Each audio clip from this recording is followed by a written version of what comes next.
Chief Petty Officer, Second Class Rob Tibbetts, Coxswain, HMCS Corner Brook, and welcome to HMCS Corner Brook. It's one of our 4 Victoria-class submarines out here in Esquimalt, British Columbia, and we're just working our way through our reactivation here at Victoria Shipyard Limited, and we're just working towards our camber dive and getting ready to put the submarine back into the Canadian Navy's hands. Thank you very much.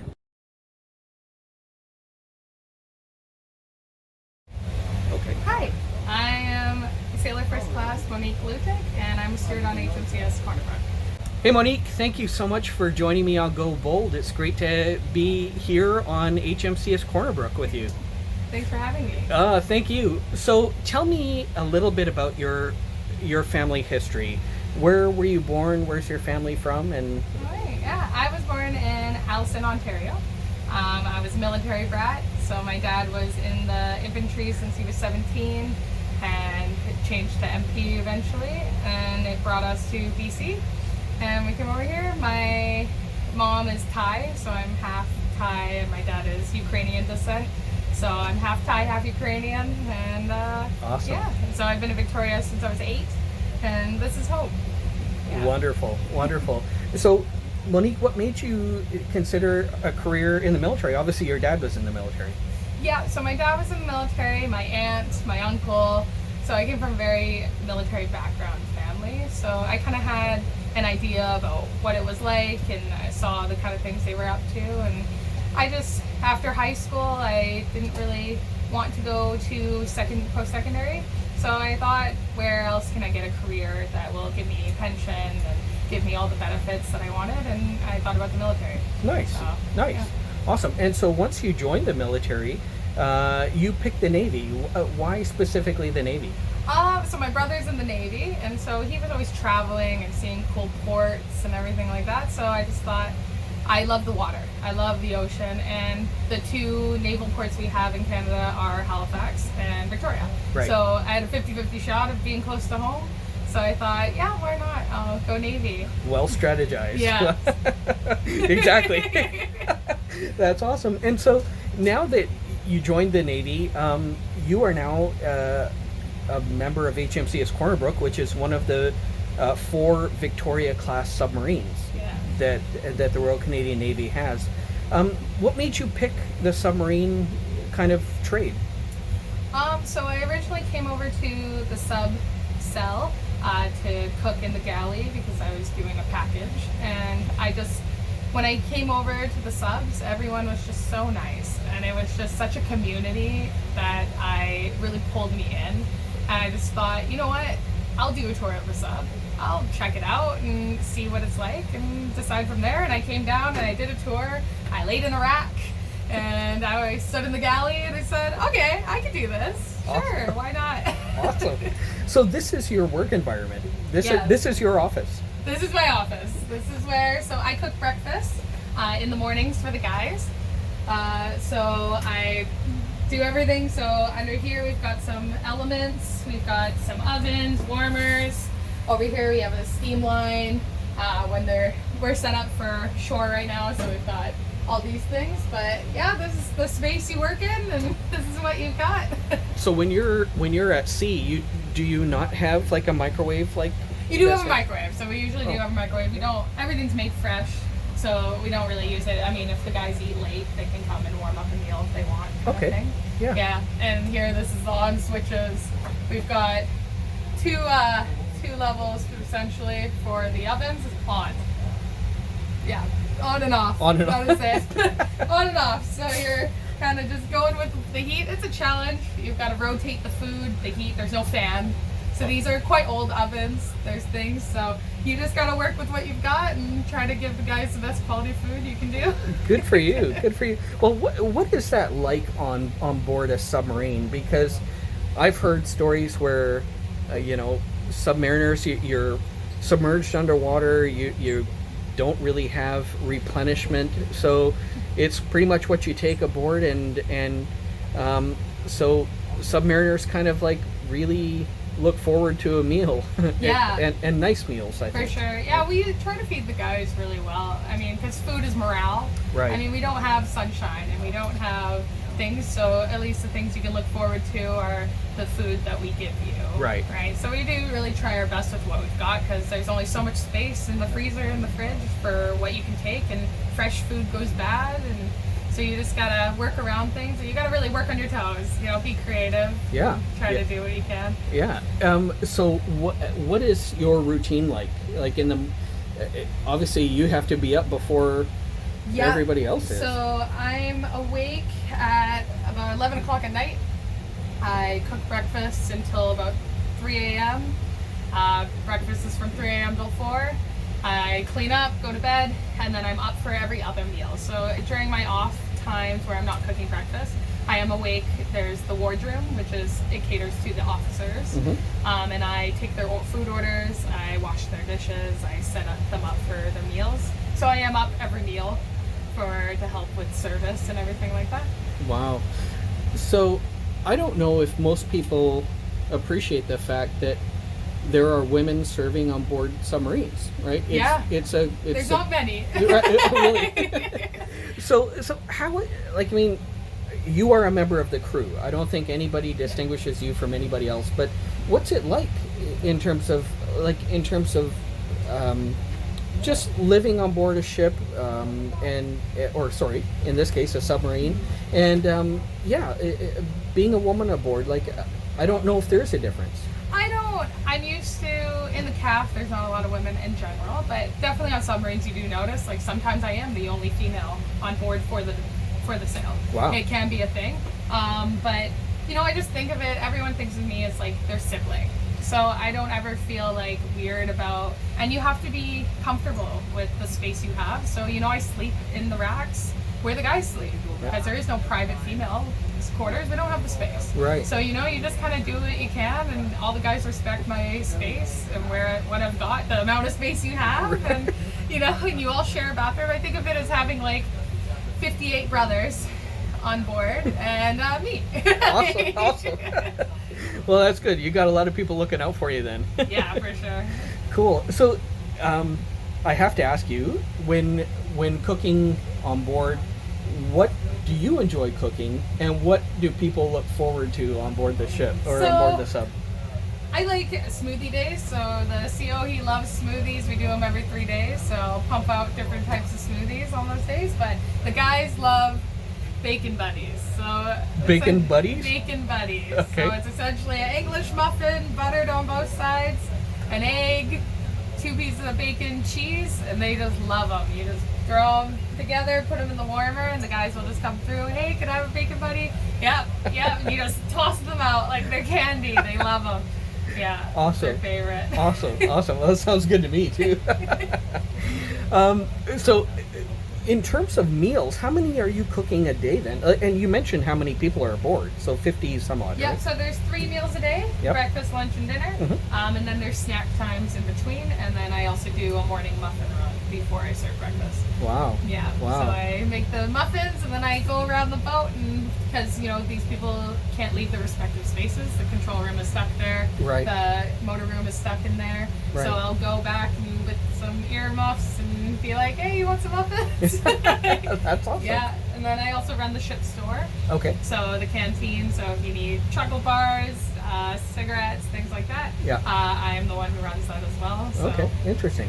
Wow, that's super cool. And are you the only person aboard that is preparing meals, or do you have any? No. So we have 2 cooks and 1 steward for Okay. every submarine. Okay. It's like the billets. Yeah. Okay, because it would have been a heck of a big job for one person, right? Yeah, Yeah. for sure. That's a lot. Well, it's just meals are constantly pumped out every 8 hours, right? Right. So it is definitely can be a lot. The cooks, they have long hours, I have long hours, so it just takes off that little bit for everyone. And how do you find, like, living on board a submarine? Like in this galley, I'll just back out a little bit. It's quite tight. Yeah. That's it. That's all you got. So if you fit 3 people in here, that's pretty much the max. That's the amount of people, and you're shuffling past people. Right. Yeah. You just get used to shuffling past people and just saying, hey, excuse me, pardon me, and you just go by because that's what you have to do. You get really comfortable. So now that you've been on board a submarine, are you kind of like a submarine convert where you like this better than a surface ship, or do you have a preference? I haven't really sailed surface. Okay. I was in the shore office before I came submarines. Okay. I have toured them. I've seen, to me it looks luxury because you have huge lockers, and you'll see in the bunk space later that our lockers are much smaller, and people will still say like, oh, I have no space. And I'm like, no space? Right. What are you talking about? And you have a bathroom cubby. I can't leave things in a cubby. Right. So I will take the camaraderie of submarines and the comforts of having kind of like a family dynamic and things. Yep. And I will eventually go back up to the surface. I rank out of submarines at P1. Okay. P1. And so, yeah, it's not forever. I will go back up there and sail surface. But Sure. I just want to enjoy my time down here as much as I can. Good for you. Good for you. That's awesome. Well, thank you for showing us a little bit about your space and what you do. I think this is awesome. And now I think you're going to give us a tour. So we are on the second level. Yes. So we're two deck. Mm-hmm. So you're now going to do us a favor and tour us around two deck. For sure. That's awesome. Great. I'll let you lead.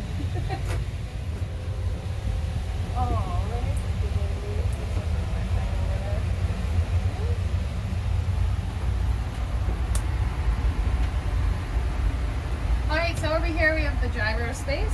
I can't really show you too much because it's very busy. We've got the AMS, auxiliary machinery space as well. Okay. So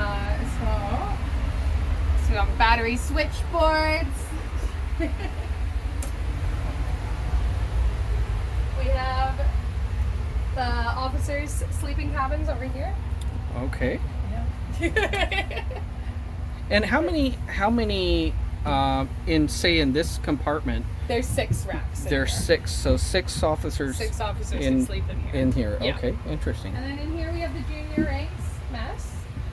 So this is the junior ranks mess. Yeah. So here we've got the food window straight to the galley. Where we were. Yeah, where I work, and then this is where everyone eats and hangs out. This is usually more set up, like we have TVs and it's more comfortable. But right now we're still in a work period, but for the most part, yeah, this is where you can hang out with your friends and watch movies and make a bag of popcorn, and this is where you do your downtime kind of thing. So when you do have downtime, you come in here and you socialize and what have you, but it's not like you have cable. No. So we usually have movies and things available that we just have on a server. And yeah, you can watch things there. You bring your own things, music, books, whatever you can. You gotta pack accordingly, knowing that you don't have anywhere to go buy anything. Right.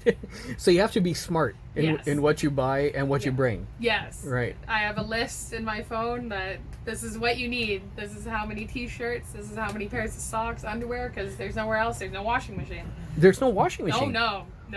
Wow. This is what you've got. No kidding. No washing machine. So how does that work? So like, I mean, you're in your uniform all the time. Yeah. And so is that just something...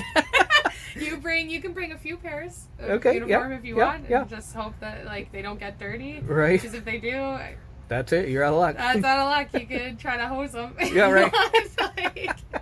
Yeah. Okay. Wow. Yeah. That's news. And I guess you can bring a lot of technology is kind of cool now, where you can have like an iPad or whatever, and you can put all the movies or whatever else you want on there. But because you mentioned there's a server aboard, but you can also, I guess, You can download. Netflix has options to download movies now if you planned accordingly and downloaded some things before. Right. Yeah. Or any kind of streaming service, so you just download some shows. Or, I mean, if you're old school, you could have a laptop with a disk drive. Right. Right. Yeah. Exactly. Yeah, but then that space too, right? See, in that space, so you have to really, how many movies are you going to bring? Right, So right. you're trying to pack as lightly. A lot of people have Kindles. because then there's not multiple books. Right. You know, there's a lot of things. You got to be really smart and strategic with how you pack your bags. And so, what do you think is like the secret to submarine life? Because it's different than being on a surface ship, and you're kind of solitary from the rest of the world. So how do you find that? Because you're away from your family, you know, friends. It's not like you can pick up a phone.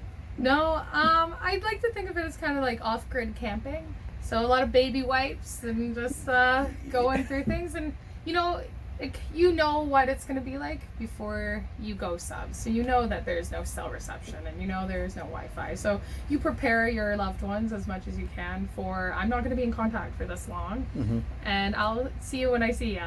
And that's kind of just how it goes. I mean, if something tragic were to happen, they can try to reach out. There are avenues you can go to get a message down to the submarine. Sure. But, you know, hopefully nothing bad goes, and, you know, you pop up and you say, hey, and it's like a surprise. Yeah. I'm back. Yeah, I'm back. Hello. Yeah. That is super cool. Wow. It takes a special type of person. Do you find that, how have you changed as a person from doing this? Because it's one thing going into the submarine force with an idea of what it's like. It's another thing having been there, done that, and do you find that it's kind of changed you as a person in any way? I don't believe it's changed me as a person. Maybe made me more resilient. You just gotta go with the flow, and you wear many different hats, and you just, you know what responsibilities are here and the teamwork that you have to build. So you just work with the team, and you know everyone's gonna make it out, and it's gonna be okay. So if anything, it's made me a better person, because I am better because of my colleagues. They make me better every day. Right on. That's a great attitude. Love it. Let's carry on with more of the tour of 2 deck.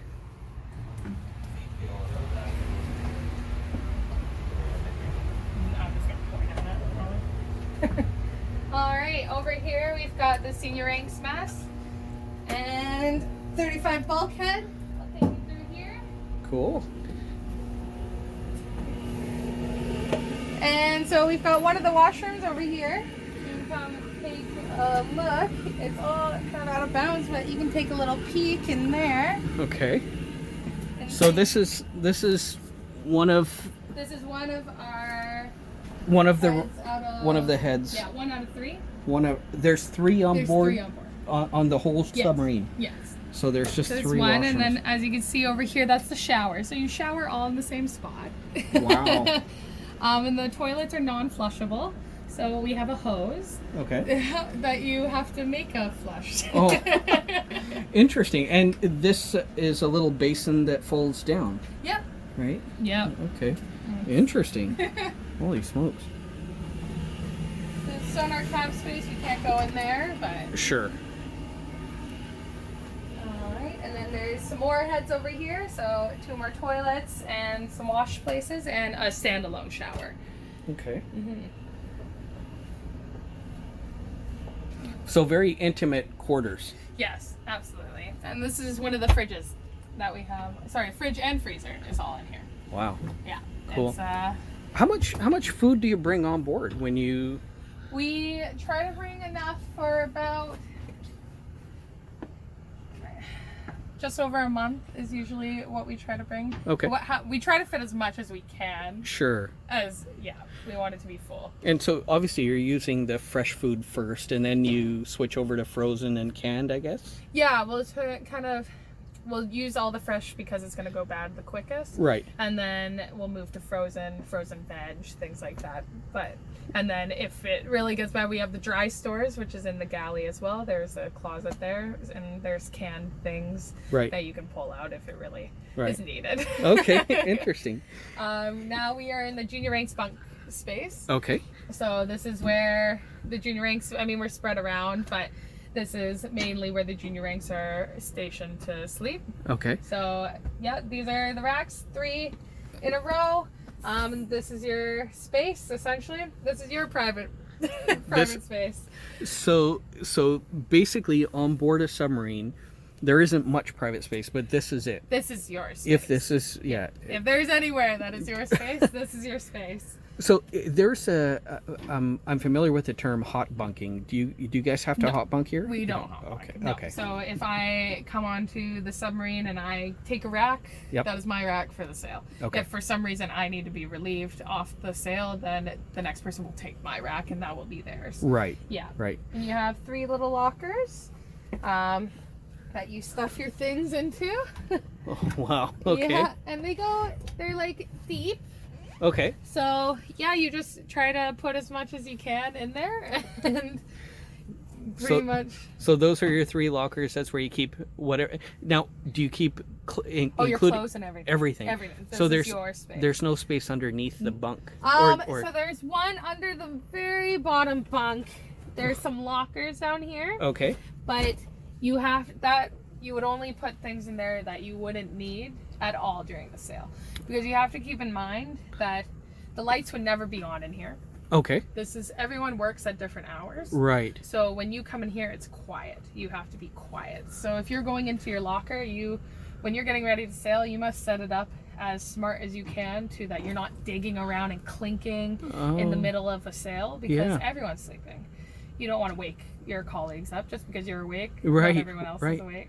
That's really, I never would have thought that, but obviously it makes a lot of sense. Yeah, right? so I have to strategically most of my clothes I put into Ziploc bags. So I'll have a pair of socks, a t-shirt, underwear, and I put a fabric sheet and tie it up. Yep. And I'll put it into one of the lockers, and if I need some, I go and grab it.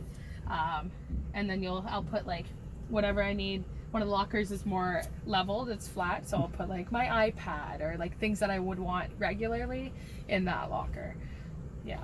Wow. It makes sense, but you have to be very strategic. Oh, very strategic. Yeah, for sure. I have most of my things, like my toiletry bag has like a carabiner on it, so I can clip it. So when I get up, I just unclip it and go. Cool. Like, you got to be very smart about what you do. So that leads me to ask you a question.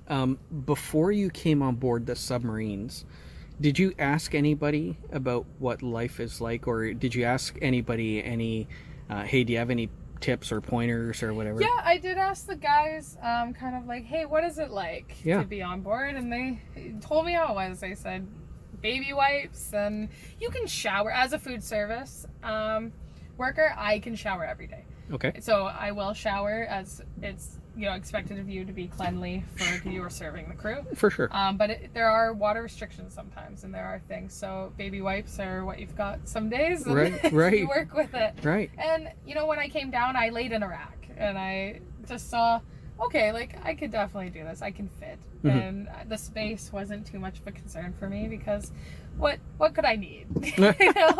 Sometimes people pack way too much when they go on holiday. So you just learn how to pack less and less each time. Right. What smart way can you declutter? Yeah, exactly.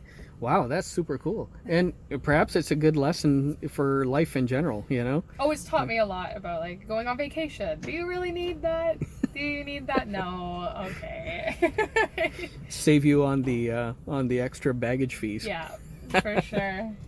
Wow, that's super cool. And so in this particular bunk area, like you said, it would typically be dark. But how many people would be in this particular space? 3, 6, 9, 12, 15, 18. Yeah, about 19 people just in this space, because it goes all the way aft. Okay. Oh, sorry, forward. Yep. Yeah. So, and then there's more as we go. You can take a little peek on. Yeah. Very tight. Very tight. Yeah, definitely. You have a curtain, so usually when we're at sea, there's a curtain across, so that you have some privacy. That's yours. You can watch a show in your rack if that's what you want to do, or do your thing. But I guess if you also don't want to wake anybody else, you have to always, are you always listening with headphones or? Yeah. So you usually have headphones in and things, and then also no alarm clocks. Oh, so okay. we have a 35 bulkhead watchkeeper who you write down your shakes. Okay. So what time you would like to be shaken awake, Right. and they come through and they come to your rack, because we have a map of where everyone sleeps. We label where everyone's rack is. Okay. And so say I need to be woken up, they come in and they just give me a little shake and say, hey, it's time to go cook breakfast. And I go, okay, and go do my thing. Help and go do your thing. Yeah. Wow. So what do you like most about being aboard, and what do you like least? The most, I like hanging out with all like my friends, kind of thing. It's fun sometimes after dinner. You know, I don't get a ton of sleep over at sea, but I will stay up to have a movie night with the guys and just have a good time and just, you know, enjoy each other's company. Because when we're alongside, I don't always get to hang out with everyone because I'm working in the galley and I'm busy. But when we're at sea, you know, I try to hang out as much as I can, and it's just a good time, because as you want to make the best of the sail, because it's not always fun and it's not always sunshine and rainbows, but if you can try to just bring other people up as well, then, you know, it's good. Nice. Yeah, my least favorite for sure is the heads. Yeah. It's the toilets. Yeah, I miss whenever we come alongside, the moment I get to a flushable toilet.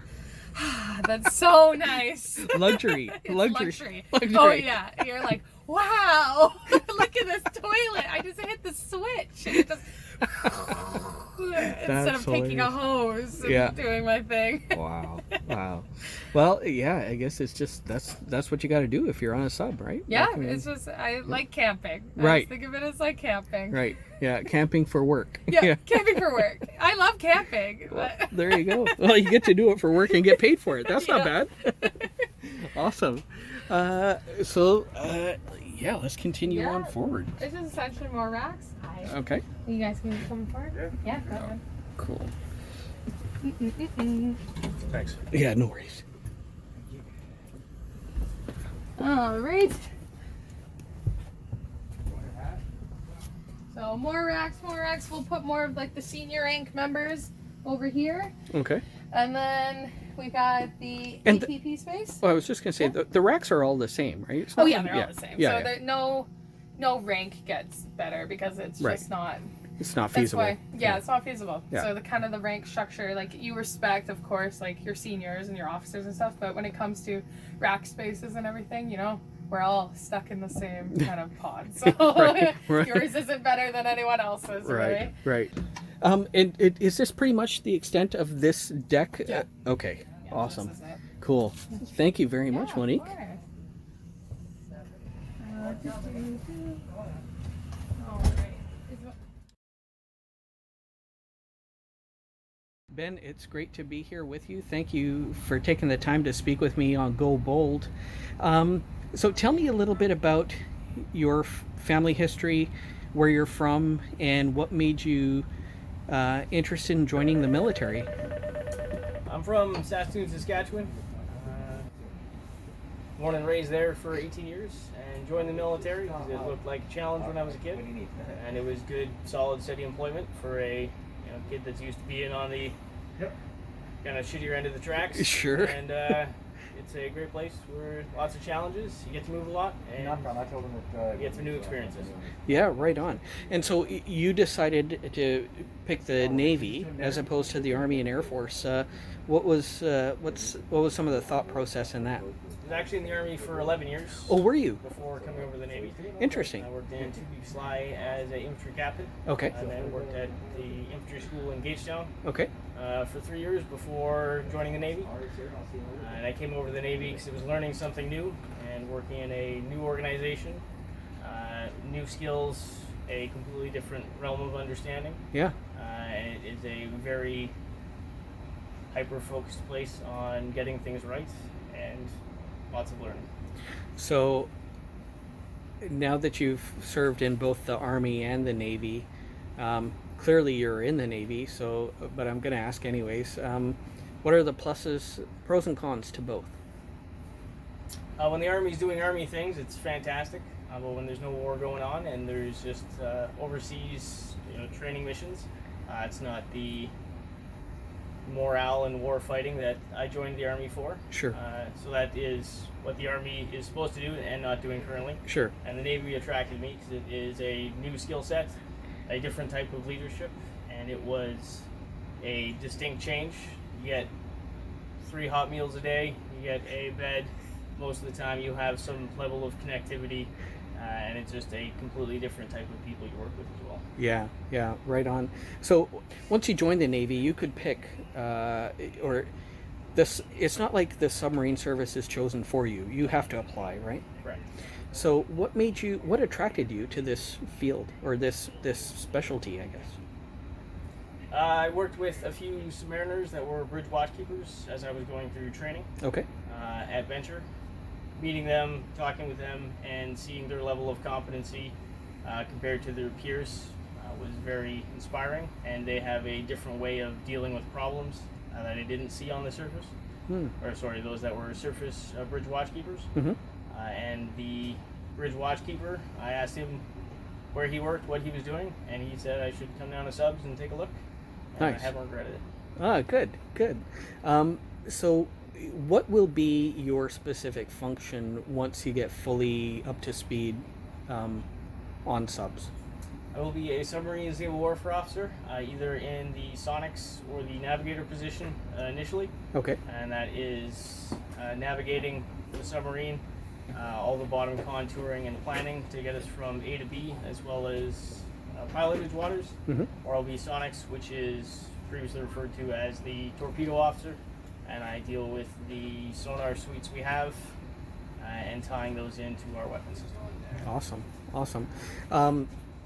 So if you were to give some advice to people that are interested in the Navy or submarines, what would you share with them? What are some of the pros and cons, and just this vocation? I think the pros are the cons for a lot of people. Things that people would not want to normally do is what people around here look to do, and that is working hard, learning new things all the time, good enough never being good enough, and always having to expand your envelope of understanding to make sure that you can do the next job better and assist your peers in doing their jobs better. So you're attached to HMCS Victoria, but you're going to switch over to HMCS Corner Brook. Is there any difference in, I guess one sub is pretty much identical to the other? Or? There's just a few valves that are in different places that I'll have to learn better on Corner Brook. Okay. But for us, the major improvement with Corner Brook is our sonar suites and sensors, and our capability to fight with the submarine in the future should be greatly increased. Right on. Nice. Yeah, because this submarine, HMCS Corner Brook, is the most up-to-date submarine in the fleet. It is, yes. Which is awesome. So I'm sure it'll be quite exciting to put her out to sea and put it through its paces. Here's hoping. Yeah, right on. Awesome. Ben, thank you so much for taking the time to speak with me. I appreciate it. No problem. Awesome.